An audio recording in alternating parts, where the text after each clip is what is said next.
The morning started like any other aboard the lunar station. Captain Lee Haon floated through the narrow corridors, checking the daily reports from his small crew. The station orbited Earth's moon, serving as humanity's furthest outpost in space. It was not much to look at. Old metal walls, flickering lights, and the constant hum of life support systems that needed repair. Lee Haon had been running this station for 3 years now. He was 42 years old, with graying hair and hands that showed the wear of working with machinery. Before this job, he had been a pilot in Earth's military. He flew fighter jets and later the first generation of space fighters. When the military cut its space program, he found himself here, managing a forgotten station that most people on Earth did not even know existed. The station had a crew of 12. They were engineers, technicians, and communications specialists who kept Earth's deep space monitoring systems running. This was quiet work, far from the excitement of his pilot days. Most days, nothing happened. They fixed broken equipment, updated software, and sent reports back to Earth that few people read. Lee Haon was reviewing the weekly supply request when the main communication console started beeping. The sound was different from the usual Earth transmissions. It was deeper, more complex. Communications officer Choi Min looked up from her station with surprise. "Captain, we're receiving a signal from outside the solar system," she said. "The signature is unlike anything in our database." Lee Haon pushed himself over to her station. The signal was strong and clear, but it was not coming from any known human source. "Can you decode it?" "Working on it now," Choi Min replied. Her fingers moved quickly across the keyboard. "The signal is using multiple frequency bands, like they're trying to communicate with many different types of receivers at once." Within minutes, the signal began to resolve into something they could understand. The translation software worked hard to convert the alien language into English. What appeared on their screen made Lee Haon's heart race. "Greetings to the representatives of the species known as humans," the message began. "You are hereby invited to participate in the Void Circuit, the galaxy's premier racing competition. This honor is extended to all spacefaring civilizations that have achieved basic interstellar travel capability." Lee Haon read the message twice. Then he read it again. "Is this real?" Choi Min ran every diagnostic test she could think of. "A signal is genuine, Captain. It's coming from a location approximately 47 light years away. The technology used to send it is far beyond anything we have." The message continued with details that seemed impossible. The Void Circuit was held once every 10 years. It was a race through the most dangerous regions of space, testing the limits of technology and pilot skill. The winner would receive advanced technology and recognition as a major power in the galaxy. Species from across the galaxy participate, the message explained. Thackeray, Dominion, the Zephyrian Collective, the Nexus Assembly, and 43 other civilizations will send their finest pilots and most advanced vessels. Lee Haon felt a mix of excitement and disbelief.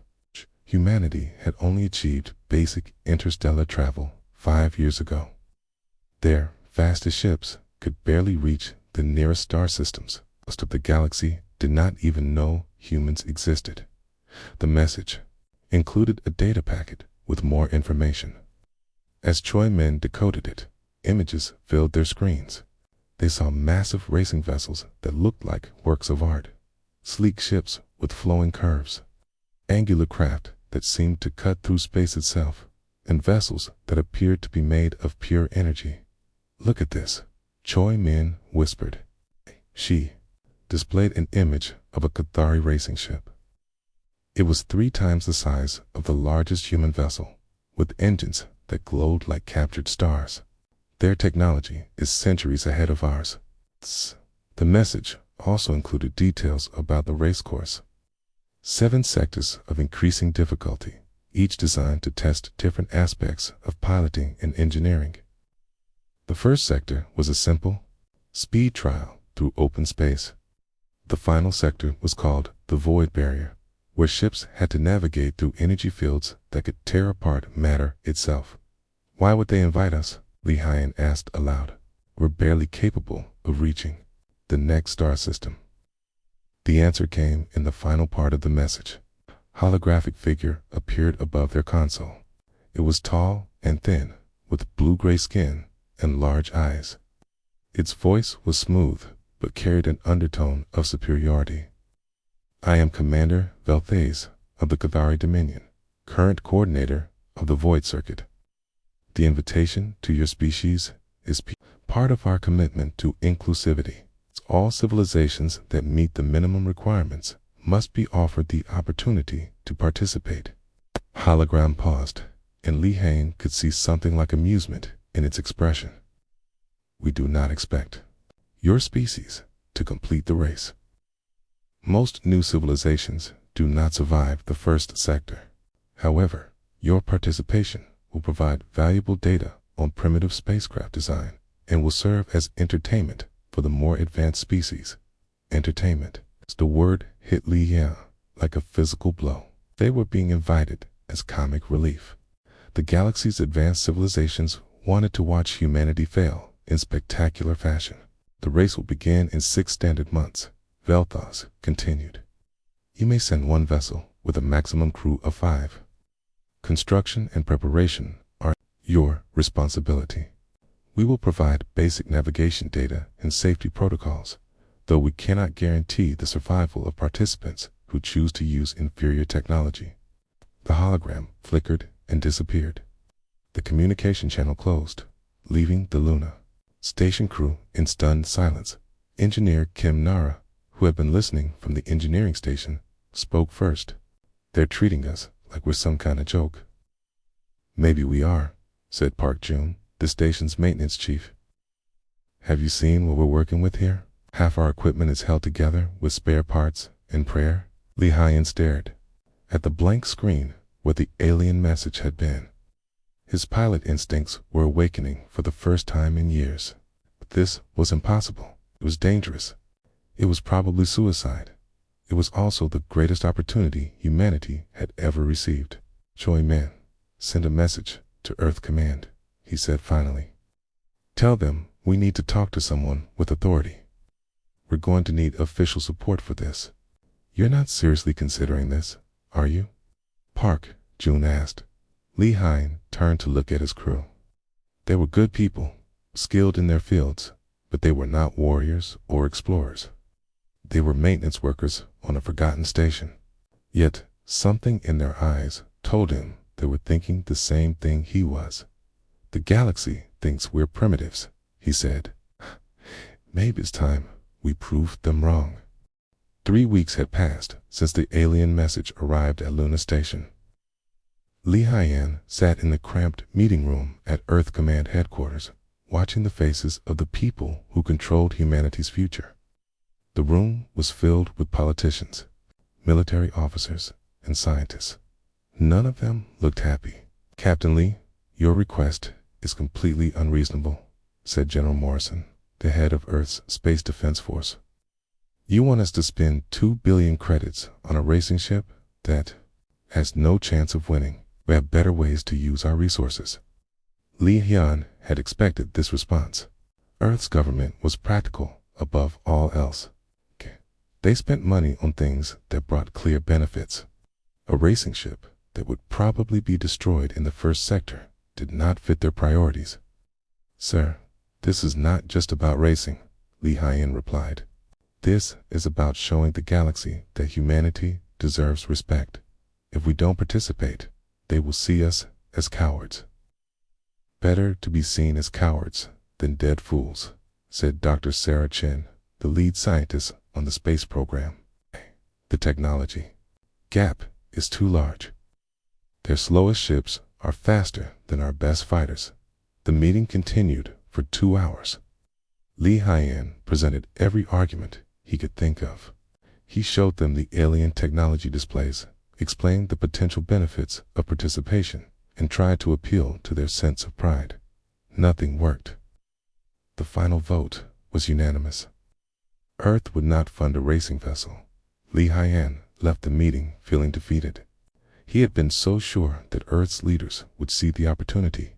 Instead, they saw only risk and cost. As he walked through the corridors of the government building, he made a decision that would change everything. He would build the racing ship himself. 2 days later, Li Haiyan stood in the abandoned shipyard on the far side of Luna. The facility had been used to build mining ships and cargo vessels before the government moved operations to Mars. Now, it was empty, except for rusted equipment and forgotten projects. "This place is a disaster," said Kim Nara, looking around at the debris and broken machinery. She was 35 years old, with short black hair and oil stains on her work clothes. She had been the best engineer on Luna Station before Li Haiyan convinced her to join his impossible project. "It's perfect," Li Haiyan replied. "Nobody will bother us here. We can work without interference." Kim Nara kicked a piece of scrap metal. "Work with what? We don't have money for materials. We don't have modern equipment. We don't even have a proper design." "We have something better," Li Haiyan said. "We have determination." Over the next week, the rest of the team arrived. Park Jun came first, bringing his expertise in mechanical systems. He was a quiet man who could fix anything with enough time and spare parts. Men followed, setting up communication equipment so they could coordinate their work.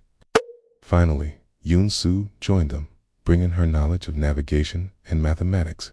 The team of 5 stood in the empty shipyard, surrounded by decades of accumulated junk. To most people, it would have looked hopeless. To them, it looked like opportunity. "Show me what we're working with," Li Haiyan said.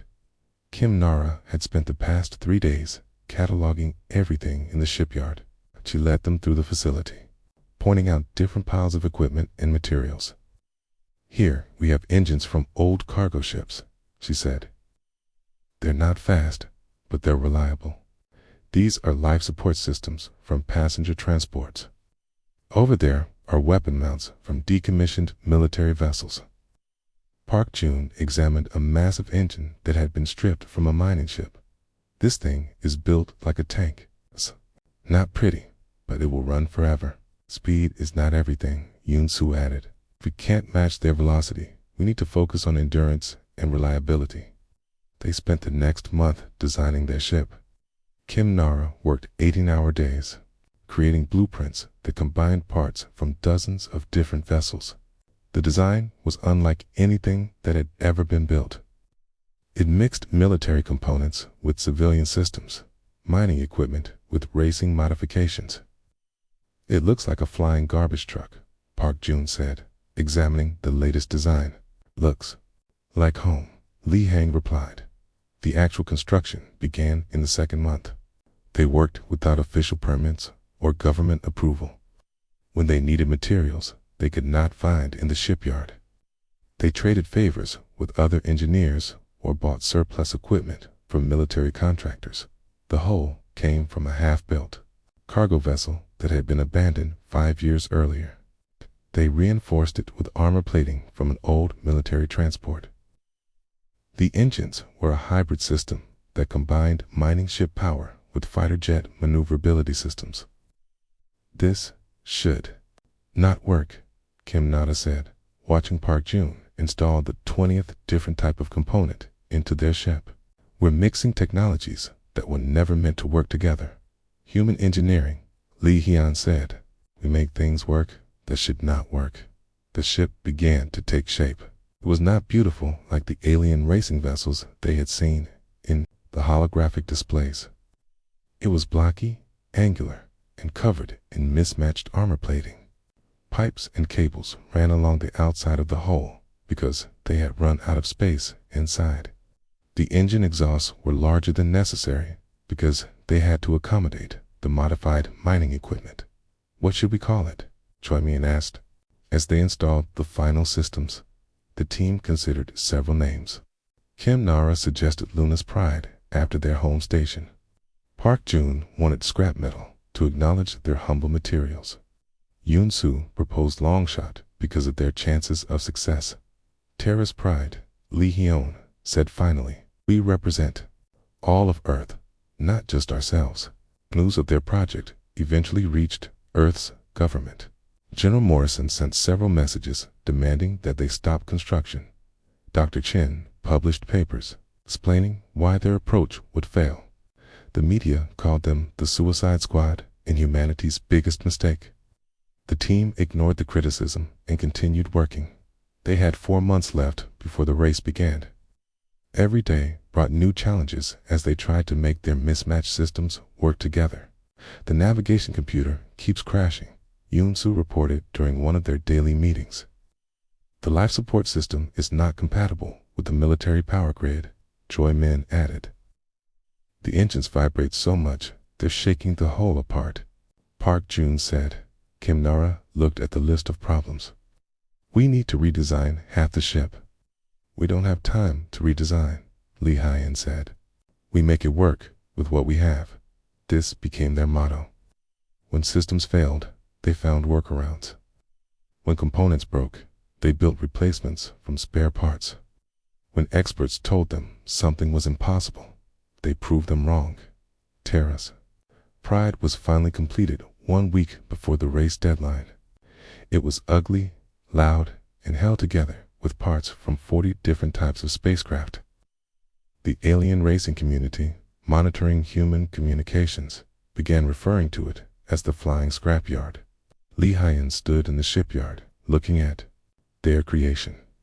It was not what anyone would call a racing ship. It was something entirely new, built from determination and impossible dreams.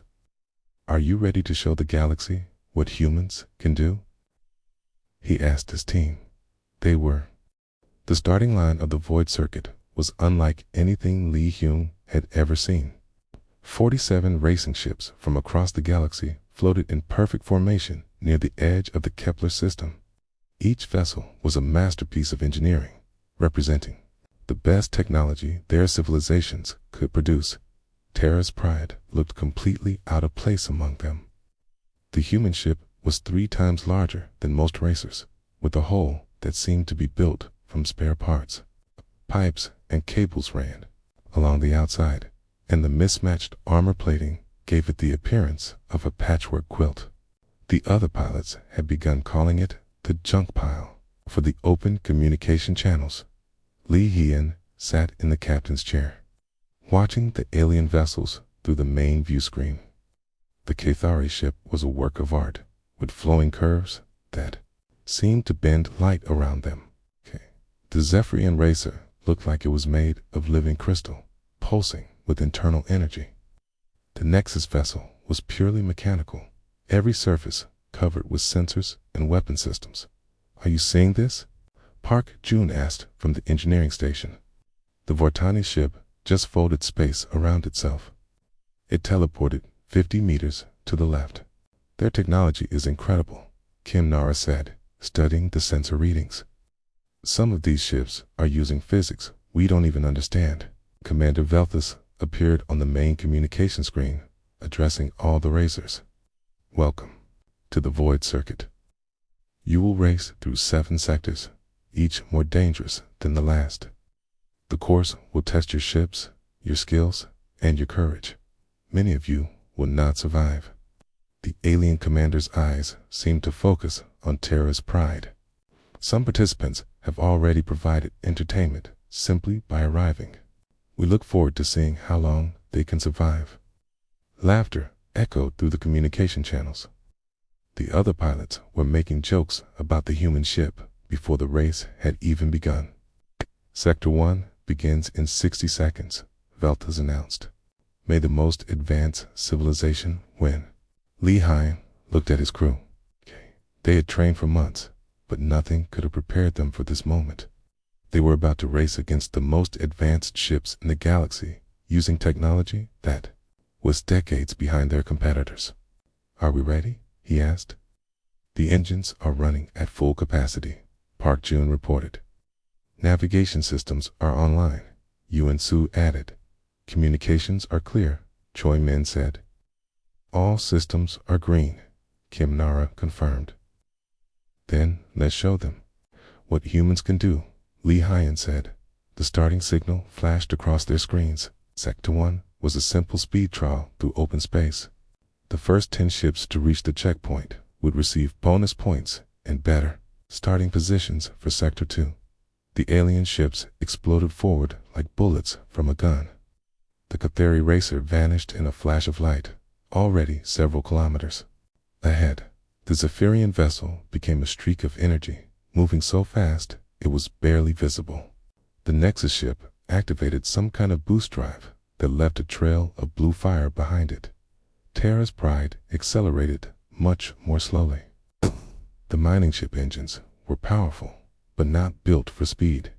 Within seconds, they were dead last, watching the other racers disappear into the distance. "We're falling behind," Yuan Su said. "Expected," Li Haiyan replied. "We're not trying to win on speed. We're trying to finish." The first sector seemed simple, but it was designed to test basic racing skills.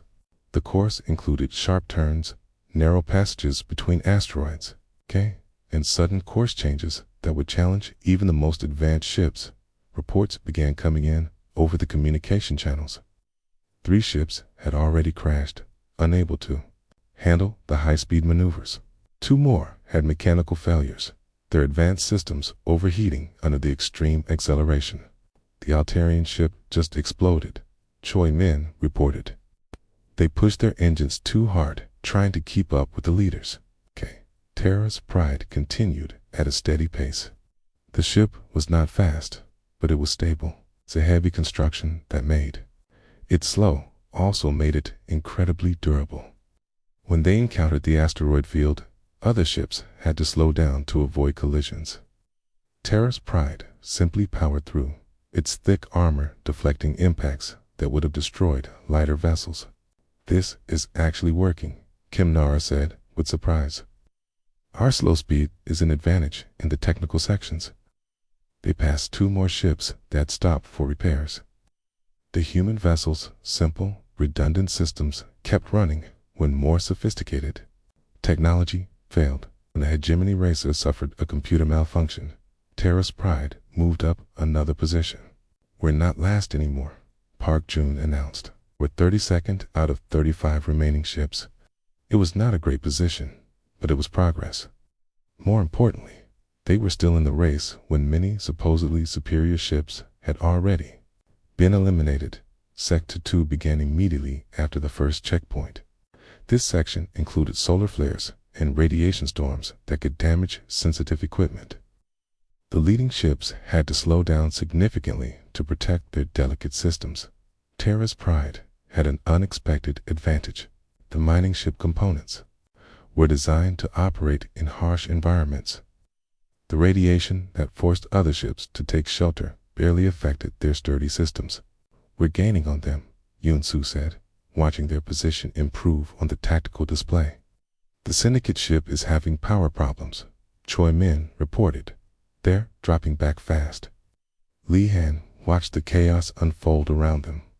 Ships that had seemed invincible were struggling with the harsh conditions. Meanwhile, Terra's Pride continued its steady progress, built tough enough to handle whatever the galaxy could throw at them. "It's 28th place," Park Jun announced. "We just passed the Collective's backup racer." The alien communication channels were no longer filled with laughter. Instead, there was growing concern and confusion. How was the primitive human ship still in the race when more advanced vessels were falling behind? Their ship should not be performing this well, one pilot complained. "It's built like a fortress," another replied. "Look at that armor plating. It's 3 times thicker than standard racing specs. They're not following proper racing ship design," a third voice added. "They're using industrial equipment in a racing competition," Commander Velthus cut through the chatter. "All ships will follow the course regulations. Construction specifications are not restricted beyond safety minimums." The message was clear. Terra's Pride was playing by the rules, even if those rules allowed for unconventional approaches.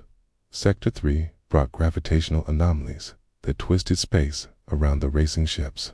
Many vessels had to use complex calculations and advanced navigation systems to plot safe courses through the distorted regions. Terra's Pride took a different approach. Yuan-Su used simple mathematics and basic physics to find the most direct route, while other ships tried to fight against the gravitational forces. The human ship worked with them, using the anomalies to boost their speed. "We're up to 23rd place," she announced. "The gravitational slingshot gave us a significant velocity increase." "How did you calculate that trajectory?" Kim Nara asked. "High school physics," Yoon-Soo replied. "Sometimes the simple solution is the best solution." By the end of Sector 3, Terra's Pride had moved up to 18th place. The galaxy was beginning to take notice of the human ship that refused to quit. Sports commentators started calling them the miracle ship and the little engine that could. "They're still climbing?" One announcer said. "The human vessel continues to defy expectations, but the real challenges were still ahead." Sectors 4 through 7 would test every aspect of their ship and crew. The race was far from over, and the deadliest obstacles were yet to come. Lee Hae-an looked at his crew with growing confidence.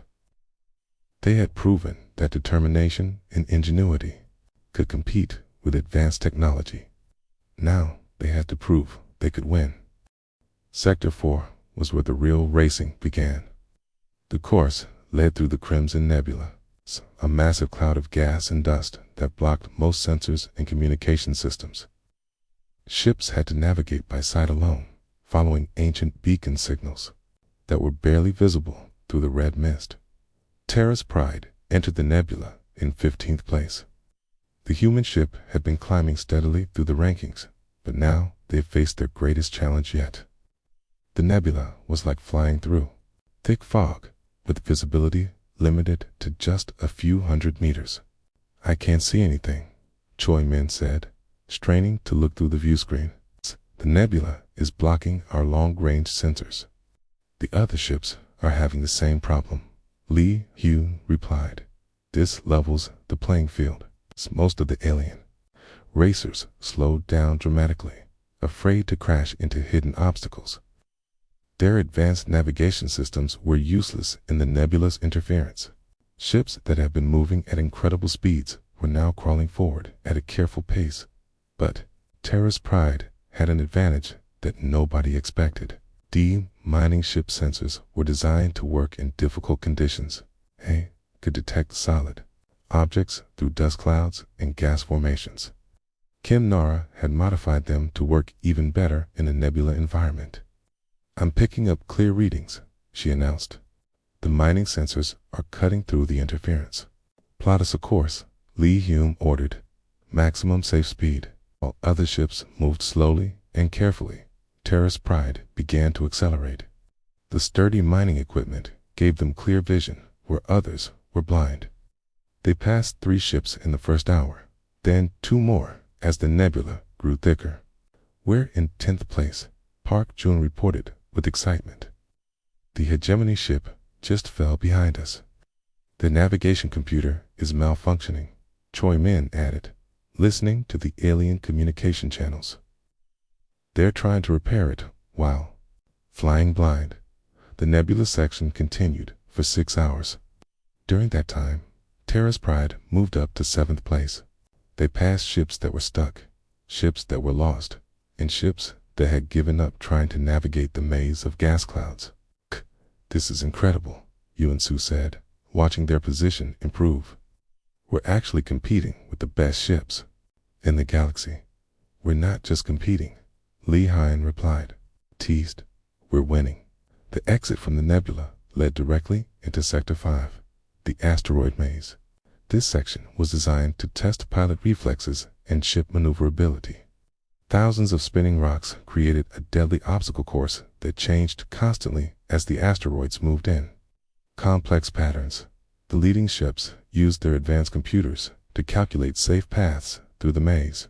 Their artificial intelligence systems could predict asteroid movements and plot courses that humans could never manage. At least, that was the theory. "The Nexus ship is stuck," Choi Min reported.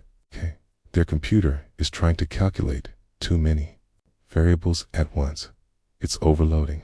Skitarii Racer is having similar problems, Park Jun added. They're moving very slowly, trying to process all the data. Li Han looked at the spinning chaos of rocks ahead of them. A human pilot would never be able to calculate the perfect path through such a maze. But humans had something else that computers did not have. Instinct. Take manual control, he ordered Yun-Su. Forget the calculations. Fly by feel. Yun-Su switched off the navigation computer and grabbed the manual controls. She had learned to fly in Earth's atmosphere, dodging through mountain ranges and storm clouds. This was different, but the principle was the same. Trust your instincts, Lee, he said. React to what you see, not what you think. Terra's pride began to weave through the asteroid field.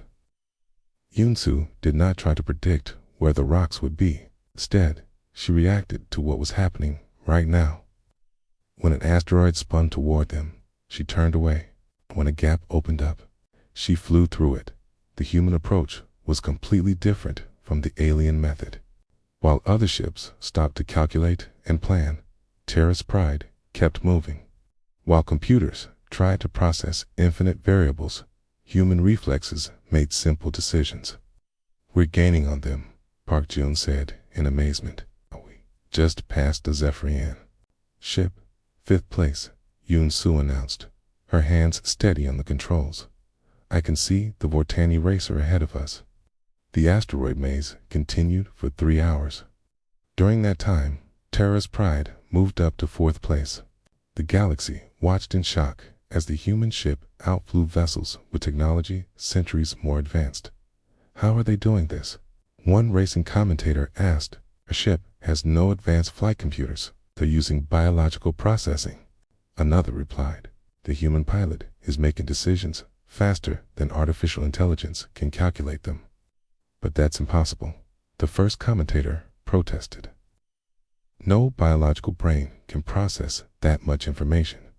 They're not processing all the information, a third voice explained. They're ignoring most of it and focusing only on what matters. It's a completely different approach to the problem. Sector 6 brought them to the gravity wells, a series of artificial black holes that created extreme gravitational forces. Ships had to use precise calculations to navigate between the gravity fields without being pulled in. And destroyed again. The alien ships slowed down to use their computers for exact calculations. The margin for error was tiny, and one mistake would mean instant death. Terra's pride took a different approach. Li Han remembered his training in Earth's military, flying through dangerous weather patterns and enemy fire. Sometimes the best solution was not the most precise one. We're going to use the gravity wells as boosts, he announced. Instead of avoiding them, we'll use them to increase our speed. That's incredibly dangerous, Kim Nara warned. We get too close, we'll be pulled in. Trust me, Li Han said. I've done this before with planets and moons. Black holes are just bigger. Yun-Su flew Terra's pride in a series of tight curves around the gravity wells. Each pass gave them a boost of speed, while other ships crept carefully around the edges. It was dangerous, but it was also incredibly effective. We're in 3rd place, she announced. Only the Catharian Nexus ships are ahead of us. The galaxy could not believe what they were seeing. A ship built from spare parts was outperforming the most advanced racing vessels ever constructed. Human crew was using techniques that alien civilizations had never considered. They're not following standard racing protocols, Commander Velthus said over the communication channels. This is highly irregular, but it's working, Li Han replied. Sometimes irregular is exactly what you need.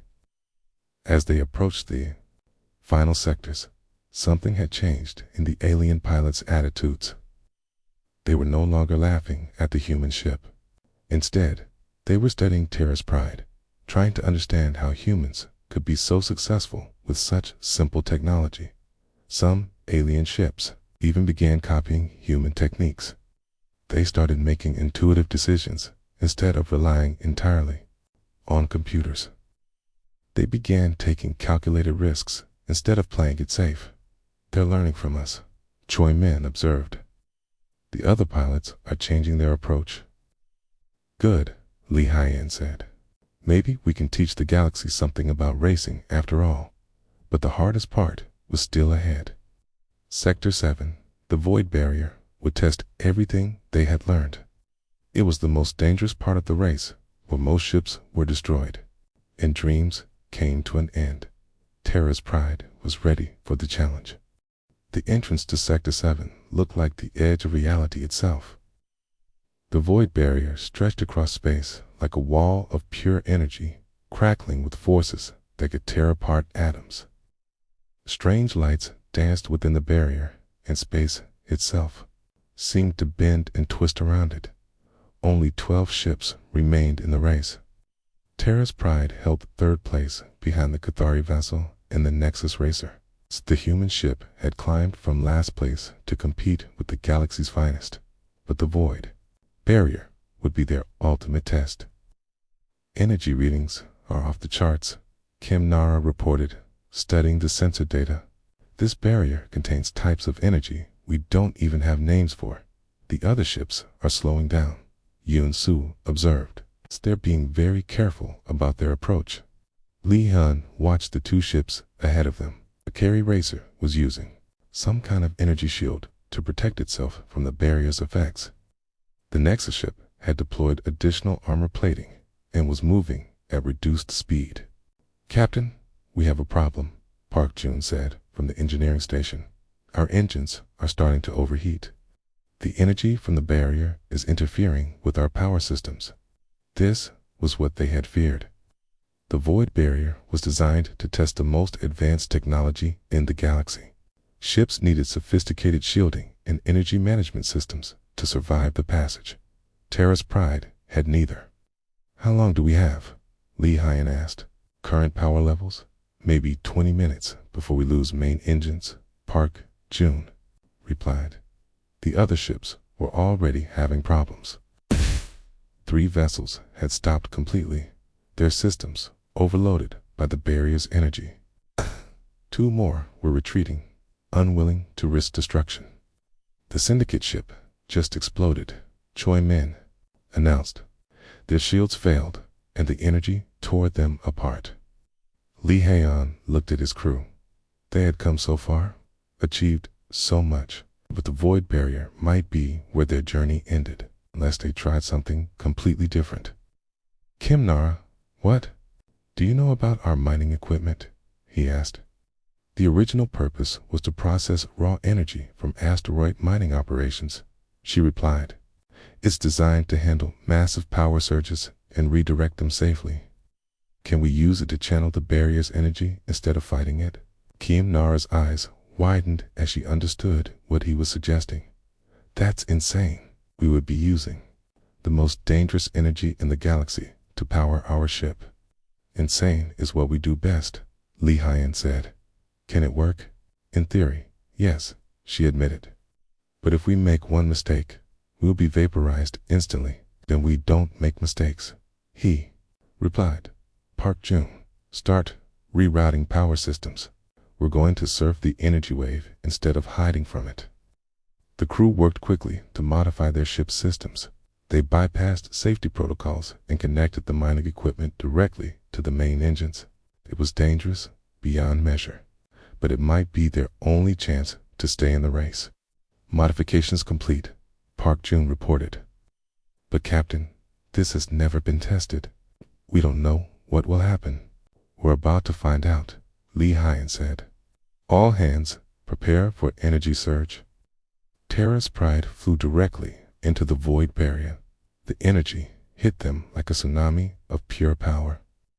Warning alarms screamed throughout the ship as systems overloaded and circuits sparked. But the mining equipment held. The massive processors that had been designed to handle asteroid energy began channeling the barrier's power. Instead of destroying the ship, the dangerous energy started flowing into their engines. It's working, Kim Nara shouted over the noise. of groaning metal and crackling energy.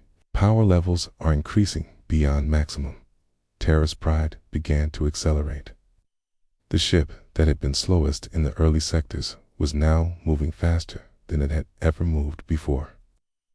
The energy that was destroying other vessels was making them stronger. "We're gaining on the leaders," Yun-Su announced. "The Nexus ship is falling behind. Their systems can't handle the energy surge." Ahead of them, the advanced alien vessels were struggling. Their sophisticated shields were failing under the constant assault of exotic energy. Their precise systems were being overwhelmed by forces they could not control. "The Cathari ship is in trouble," Choi Min reported. "Their energy shield is collapsing." Commander Velthus appeared on their communication screen, his face showing fear for the first time. "Human vessel, your approach is highly dangerous. You are violating all safety protocols." "We're not violating anything," Li Han replied. "We're just using the tools we have." The Cathari ship slowed as its shields failed completely. The Nexus Racer stopped entirely. Its computer systems crashed by energy overload. One by one, the remaining vessels fell behind as the void barrier destroyed their advanced technology, but Terra's pride kept going.